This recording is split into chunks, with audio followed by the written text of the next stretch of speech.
Assalamualaikum warahmatullahi wabarakatuh dan salam sejahtera. Hai murid-murid semua, apa khabar hari ini? Cikgu doakan murid-murid sentiasa sihat. Baiklah, hari ini murid-murid bersama dengan Cikgu Nur untuk belajar sejarah tahun 4. Pada hari ini kita akan belajar unit 9, Pengasas Kesultanan Melayu Melaka, bahagian 2. Mari kita lihat objektif pembelajaran. Di akhir pembelajaran ini, murid dapat yang pertama, menjelaskan peristiwa pembukaan Melaka, dan yang kedua, menghuraikan asal-usul nama Melaka dari pelbagai sumber. Baiklah murid-murid, kita mulakan pembelajaran kita hari ini dengan melihat peristiwa pembukaan Melaka. Okey, cuba murid-murid perhatikan gambar ini. Ini merupakan lakaran wajah Parameswara.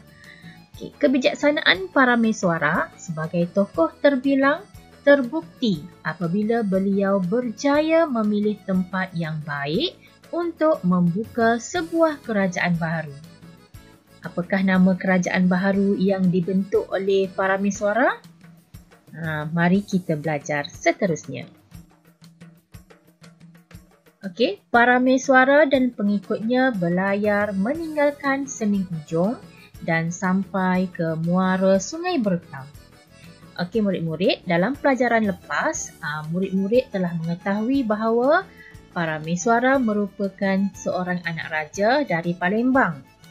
Akibat daripada serangan yang dilakukan oleh Majapahit menyebabkan Parameswara dan pengikutnya telah meninggalkan Palembang lalu menuju ke Temasek. Daripada Temasek, mereka menuju ke Muar dan seterusnya menuju ke Sening Ujong. Okey, sampai di Sening Ujong, Parameswara telah melantik seorang wakil pemerintah di Sening Ujong. Kemudian Parameswara dan pengikutnya meneruskan pelayaran meninggalkan Sening Ujong sehinggalah sampai ke muara Sungai Bertam. Jadi sampai di muara Sungai Bertam, Parameswara ternampak perkampungan nelayan. Lalu mereka singgah di situ. Seterusnya, semasa keluar berburu, Parameswara bersama dengan pengikutnya telah menyaksikan satu peristiwa iaitu anjing perburuannya ditendang oleh seekor pelanduk putih sehingga jatuh ke dalam sungai. Parameswara telah membuat keputusan untuk membuka sebuah kerajaan baharu di kawasan itu. Murid-murid, kenapakah Parameswara memilih tempat itu untuk dijadikan sebuah kerajaan? Kerana Parameswara berpendapat tempat itu sungguh bertuah dan sesuai dibina sebuah kerajaan setelah melihat seekor haiwan yang kecil seperti pelanduk putih itu berjaya mengalahkan haiwan yang lebih besar iaitu anjing perburuannya. Jadi Parameswara merasa sangat kagum dan merasakan tempat itu sungguh bertuah dan sesuai untuk dijadikan sebuah kerajaan. Seterusnya, Parameswara menamakan kerajaan baharunya dengan nama Melaka. Murid-murid tahu kenapa Parameswara memilih Melaka sebagai nama kerajaan baharunya? Sebab Parameswara memilih nama Melaka sempena nama pokok tempat baginda bersandar. Okey, itulah sebabnya kawasan ataupun tempat yang hendak dibina sebuah kerajaan baharu itu telah dinamakan sebagai Kerajaan Melaka. Okey, dengan mengambil nama sempena pokok yang menjadi tempat Parameswara bersandar. Okey, baiklah. Seterusnya, kita akan melihat asal-usul nama Melaka dari pelbagai sumber. Baiklah murid-murid, untuk pengetahuan murid-murid, Melaka dikenali dengan pelbagai nama yang diperoleh dari pelbagai sumber. Antara sumber yang merekodkan asal-usul nama Melaka termasuklah sumber tempatan, sumber Arab, sumber India dan sumber Barat. Mari kita lihat penerangan tentang sumber-sumber ini. Okey murid-murid, sumber yang pertama iaitu sumber tempatan. Okey, dalam sumber tempatan ini kita boleh tahu berkenaan dengan asal-usul nama Melaka dalam buku Sulalatus Salatin. Okey, cuba lihat gambar ini. Ini merupakan buku Sulalatus Salatin dan penulis asal buku ini bernama Tun Sri Lanang. Okey. Dalam buku Sulalatus Salatin menceritakan bahawa nama Melaka berasal daripada pokok Melaka. Okey, pokok Melaka ini merupakan tempat para mesuara bersandar.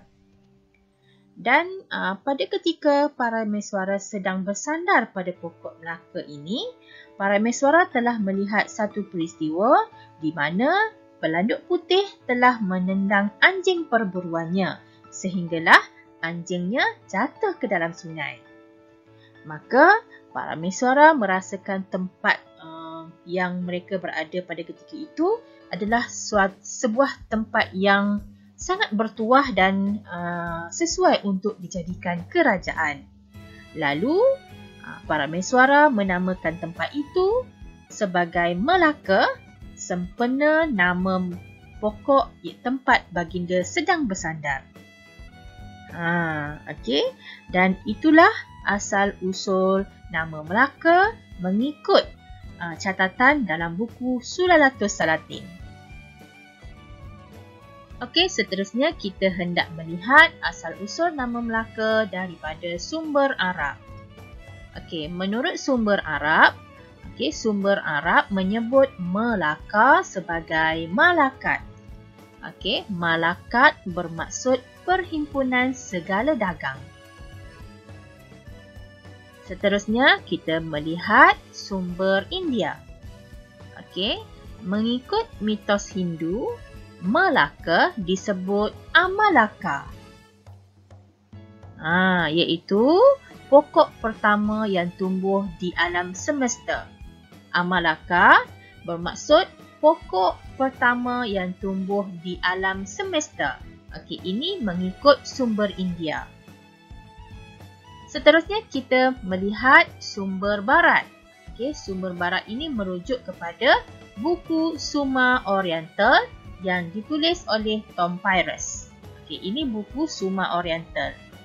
Okey, nama Melaka berasal daripada perkataan Malaka. Okey, menurut Suma Oriental, menurut catatan dalam buku Suma Oriental, nama Melaka berasal daripada perkataan Malaka. Okey, Malaka bermaksud tempat perlindungan. Baiklah, seterusnya kita akan melihat keistimewaan Melaka semasa pemerintahan para mesuara. Baiklah murid-murid, sekarang kita hendak melihat keistimewaan Melaka semasa pemerintahan para mesuara. Okey, terdapat 3 keistimewaan Melaka yang telah dikenal pasti semasa pemerintahan para mesuara. Yang pertama, Melaka adalah sebuah tempat yang terlindung daripada angin monsun. Yang kedua, Melaka mempunyai kedudukan yang strategik. Dan yang ketiga, Melaka mempunyai pemerintah yang bijaksana ataupun kebijaksanaan pemerintah. Baiklah murid-murid, seterusnya kita akan melihat keistimewaan kerajaan Melaka, iaitu yang pertama, Kerajaan Melaka adalah satu kawasan yang terlindung daripada tiupan angin monsun. Perairan Selat Melaka terlindung daripada tiupan angin monsun yang membolehkan kapal-kapal berlayar dengan selamat. Okey, cuba murid-murid perhatikan peta. Okey, di sini terdapat angin monsun barat daya dan angin monsun timur laut. Okey. Kedua-dua angin monsun ini akan bertiup dengan kencang. Tetapi Kerajaan Melaka tidak akan dilanda oleh tiupan kedua-dua angin monsun ini. Kerana apa murid-murid? Kerana Kerajaan Melaka terlindung.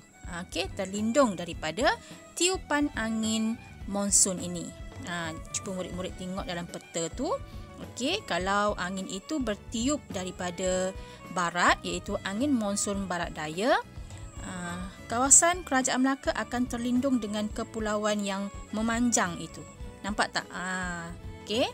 Jadi kapal-kapal dari barat, melalui jalan barat, akan melalui Selat Melaka dengan selamatnya. Begitu juga apabila angin monsun timur laut bertiup kencang, Kerajaan Melaka juga tidak akan dilanda ribut ataupun angin monsun timur laut itu, kerana Kerajaan Melaka terlindung daripada tiupan angin monsun timur laut. Jadi kapal-kapal dagang daripada yang melalui jalan timur akan dapat melalui Selat Melaka dengan selamatnya. Cikgu harap murid-murid boleh faham dengan penerangan cikgu ini. Seterusnya, keistimewaan Melaka yang kedua ialah Melaka mempunyai kedudukan yang strategik.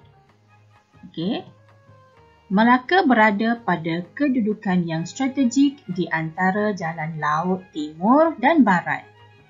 Cuba murid-murid perhatikan peta ini. Ini Melaka dan Melaka berada di tengah-tengah antara jalan laut timur dan barat. Jadi kedudukan yang strategik ini akan menarik perhatian pedagang-pedagang daripada timur dan barat untuk singgah dan berdagang di Melaka. Jadi kedudukan yang strategik dapat menarik minat pedagang untuk singgah dan berdagang di Melaka. Ini gambaran kegiatan perdagangan di Melaka. Jadi dekat sini dapat kita lihat bahawa Melaka mempunyai lokasi ataupun kedudukan yang sangat sesuai untuk menjadi tempat tumpuan pedagang daripada timur dan barat. Pedagang daripada timur dan barat akan melalui jalan ini.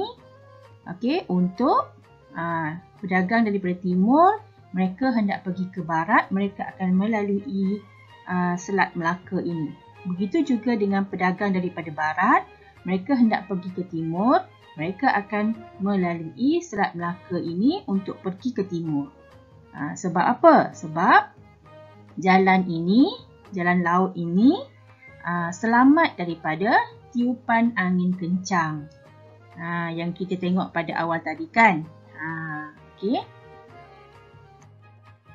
Seterusnya, Kerajaan Melaka juga mempunyai pemerintah yang bijaksana. Pemerintahan Kesultanan Melayu Melaka mengamalkan pentadbiran yang cekap dan terbuka. Keterbukaan ini juga menarik minat kerajaan asing untuk menjalinkan hubungan diplomatik dengan Melaka. Jadi hubungan kerajaan Melaka dengan kerajaan-kerajaan luar ini dapat dijalinkan melalui hubungan diplomatik. Sebab apa? Sebab kerajaan-kerajaan luar ini tertarik dengan sistem pentadbiran kerajaan Melaka yang cekap dan terbuka.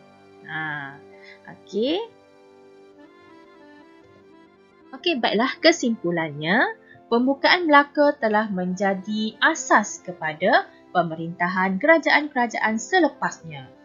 Kita perlu bersyukur dan menghargai warisan negara serta sama-sama memberi sumbangan kepada pembangunan dan kemakmuran negara. Kita sebagai rakyat perlu memberi sumbangan kepada pembangunan dan kemakmuran negara. Okey, jadi sampai di sini dahulu kelas kita pada hari ini. Kita akan sambung lagi pelajaran kita dalam video yang akan datang. Sekian, terima kasih. Jumpa lagi. Bye.